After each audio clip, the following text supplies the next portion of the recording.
Movie Age presents Wrath of Titans. If you haven't seen the first part of this movie, then you should watch it first. In the beginning of this part, it shows that by killing Kraken and saving humanity, Perseus has chosen the life of a common man. Although his father Zeus offered him the opportunity to become an angel in heaven, Perseus refused. He said that he wanted to live as a common man. Even when fate took his wife Io from him, he did not ask his father Zeus or any other god for help. Now Perseus has a son, and he does not want to make his son a warrior. He wants to make him a fisherman. One night, Perseus's father Zeus comes to meet him, and tells him that humans have stopped worshipping the gods, and that's why their powers are decreasing. When the power of the gods decreases, all their creations are destroyed. Then a little earthquake occurs there and Perseus understands. He says that the walls of Tartarus are falling. Zeus confirms this, and says if the walls of Tartarus fall once, then all the demons there will come out, and some have already come out. If the power of the gods decreases further, they will start dying, and if the gods are finished, his father Kronos will come out, and the emergence of Kronos means the end of the universe. Perseus asks what can he do in this? This is a problem of the gods. Zeus says they need help from their children. They have to unite and compete with them. Only then will their powers work. Perseus asks Zeus to leave. After this, Poseidon, Zeus and Zeus' son Ares, all three of them go to meet Hades in the city of the underworld, and they tell him that they want to make the walls of Tartarus strong again, so that no one comes out of there. But Hades rejects their proposal and attacks them. Actually, Poseidon's son Ares has also sided with Hades, and they both make Poseidon and Zeus captive.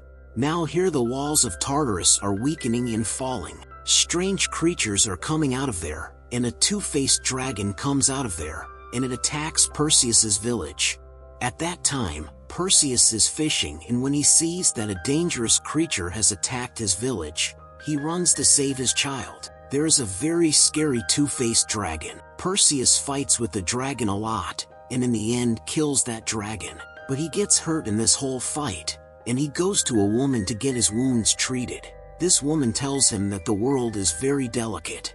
He has powers, he is a son of a god, and he can't turn away from his duty. Perseus says that he had promised his wife that he would never let his son pick up the sword. This woman says that this is right in normal circumstances, but in these circumstances no one believes it. After this, Perseus leaves. And now, Perseus takes his son to a mountain where Zeus has an old temple. But now, no one comes to these temples to worship or pray. And this is the reason that the power of the gods is decreasing. Perseus remembers his father, but his father does not come there because Hades has made him a prisoner. But Poseidon comes there and tells him that Ares and Hades have sided with Kronos. All the gods have disappeared. Now something wrong is going to happen. Hades has made his father a prisoner in the underworld, and now only Perseus is left with hope. Perseus asks, "How can I save my father? I am only half god." Poseidon replies, "You need another half god. Go and meet my son Agenor, who is the prisoner of Queen Andromeda. He will take you to Hephaestus." Poseidon gives him his trident, and says, if he is worthy of it, give him this. Poseidon then disappears like dust. In reality, he is dead. Now, Perseus decides to go to save his father. He calls his flying horse Pegasus and leaves his son there. He goes to meet Queen Andromeda riding on Pegasus. Queen Andromeda already knows him because he saved her from Kraken. Now, Perseus meets Agenor and tells him that he is his brother. Agenor says, "If my father sent you, then you can go to hell." He doesn't like his father. Perseus says, "Your father is dead." Agenor replies, "The gods don't die." Perseus says, "They die now. He sent me to you so that you can take me to Hephaestus." Hephaestus is the person who has made the map of Tartarus, and he can tell them the way to go inside Tartarus. And now Perseus, Queen Andromeda, Agenor, and some soldiers go to find Hephaestus. Agenor tells them that Hephaestus lives by the sea, and all of them start their journey on a ship. On the way, Queen Andromeda asks, "Who is this Hephaestus?" Perseus tells her that Hephaestus is the god who made the trident, Hades, Zeus, and the Brahmastra, and before this, the gods defeated Kronos. Perseus means that Zeus, Poseidon, and Hades, who have their powerful weapons, were made by Hephaestus. And he combined these three weapons to form a Brahmastra. And before that, these three gods defeated Kronos using the Brahmastra. Now Agenor takes them all to the place where Hephaestus lives. But it is not that easy to reach him. There is a dense forest in the middle. And when they are crossing that forest, they see that there are traps everywhere. And in one trap, Agenor gets trapped, and someone pulls that trap towards himself, and Agenor gets separated from them. Perseus runs to save his brother. Then he realizes that something is coming towards him. A huge piece of wood comes towards him, but he is saved. Then a huge cyclops comes in front of him. It has one eye. It is so big that it can crush anyone with its own feet. It starts chasing him to kill Perseus. Queen Andromeda and her other friends also try to kill it. But it is not that easy to kill the cyclops. But Perseus somehow drops it and stands on its chest and takes out the trident of Poseidon. Then more cyclopes come there, and when they see that Perseus has the trident of Poseidon, they all bow down before him, and they release Agenor too. And after this, these cyclopes take all of them to Hephaestus. And when Hephaestus finds out that Poseidon is dead, and Zeus, his own son, Ares, who is a god of war, and Hades is in the prison of the underworld, he says that now the end of this world is certain. Once Kronos wakes up, no one can save this world. Perseus says, "You made the weapons of the gods, and you can show us a way." Hephaestus says, "I was also a god, and when I helped Hades, the gods took away all my powers, and now I have no power." But when Queen Andromeda says that being a common man is not a weak thing, but every common man is a special human being, then Hephaestus says that if Zeus is in his captivity in the underworld, then he must have kept him in the middle of Tartarus, and from there Kronos must be sucking his powers. And it really happens that in the underworld, Zeus is kept in the middle and his hands are tied. Kronos is pulling his powers. Hephaestus says, "I made Tartarus. And it's a prison, and it is made from outside to inside. But when I was inside, I kept a secret way to come out through which we can go inside." All of them now go towards Tartarus, because they have to save Zeus in any condition, and when they are very close to Tartarus, then Ares comes there. Because Ares is a god of war, Perseus asks, who worshipped him? But by then, Ares attacks them. Ares is very powerful, and he kills everyone who is with him. Perseus also tries to fight against Ares, but he cannot stand in front of him. But by then, Hephaestus opens the secret door, and Perseus, Agenor, and Queen Andromeda go inside. But Hephaestus is killed by Ares. After going inside, they have a map.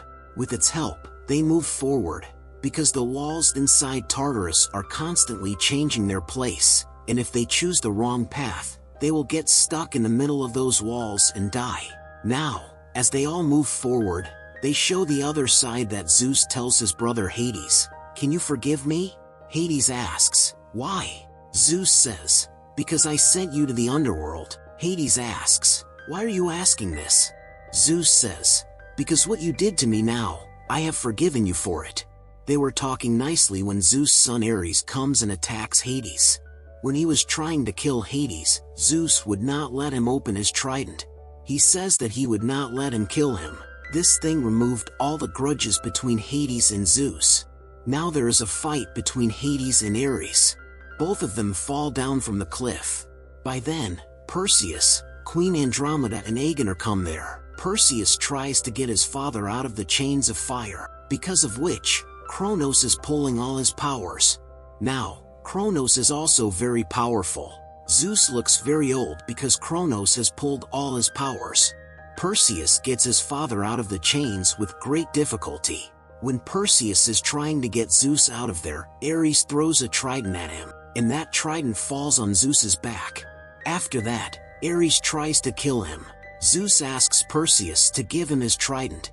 Actually, Poseidon's weapon is still with Perseus, and they combine Poseidon's and Hades' weapons, and there's a strong light, and all of them disappear from there. Now they have to fight against Kronos and Ares. Kronos is not that easy to kill. Zeus is badly injured and dying. He tells his son, "How did you do this? How did you get me out of Tartarus?" Perseus says, "I was just thinking about my son." Zeus says, "You should use this power and think about your son, and you will have to combine all three weapons to make a Brahmastra. Only then you can defeat Kronos." Now they have two weapons, but Zeus's weapon is still with Ares. That is why Perseus talks to his brother Ares through telepathy, and he says, "If you think you are better than me, then come and meet me and prove it." He tells him to come to a temple, and when Perseus reaches there, Ares comes there, and Ares also is Perseus's son. Perseus says, "Don't do anything to him." Ares says, "I will not do anything to him. I just want to see how it feels if someone takes your father away from you." And after this, a terrible war starts between Perseus and Ares. On the other hand, Kronos has come out of Tartarus, and along with it, many demons have come out, such as demons who have two faces and fight on both sides. Queen Andromeda's army and Aegoner are facing them, but it is not so easy to face them, and slowly Kronos is also moving forward. It is like a fire moth, and Zeus is completely unconscious inside. Then his brother Hades comes to him and says, "I forgive you," and he holds Zeus's hand. And as he holds his hand, Zeus, who is now old, his hair starts turning black, and he comes to his senses. Hades says that he is less than 10,000 years old. Zeus says, "We have to fight Kronos." Hades says, "Without weapons, how is it possible?" Zeus says, "Before the weapon, we had powers." And these two go out to fight Kronos. They saw that Kronos has destroyed all around, and they try to stop him. But now they are not that powerful. They don't have their weapons, so they can't stop it. And all their powers are destroyed. On the other hand, Perseus and Ares fight, and he defeats Ares. He then uses his weapons to transform into a Brahmastra, mounts his flying horse, and moves towards Kronos. Kronos tries to kill Perseus, but Perseus, riding his flying horse, goes inside his mouth. He then releases the Brahmastra inside, and a powerful blast occurs which ends Kronos. The ashes scatter all around, and Perseus returns. Hades tells Perseus that his father is waiting for him. Perseus goes to Zeus. Zeus tells his son, "You are the one your son gave power to, just like you gave me power." Perseus tells his father that maybe Hades can save him. Zeus says, "He has given me my last life. And now the kingdom of the gods is over. No one will be sacrificed." Zeus thanks his son, and after this, he flies away like dust, because whenever a god dies, it happens like this. After this, Hades tells Perseus that all his powers are gone. "Who knows? I might become more powerful without them." And Hades leaves from there. Now Perseus goes to Queen Andromeda. Queen Andromeda loves Perseus, and Perseus loves her too. And they kiss each other. In the end, it is shown that Perseus' son tells Perseus, "Let's go home, we will catch a lot of fish." Perseus says, "We can't go home now," and he gives his son a sword. When the Perseus' son holds the sword, he says that it is very heavy. Perseus says that you are Helios, son of Perseus and grandson of great Zeus. Will you be able to handle its weight? Helios lifts the sword up and says that he will be able to handle its weight. And with this story ends. This film was released in 2012. And this Clash of Titans, which was released in 2010, was the second part. I hope you liked this story.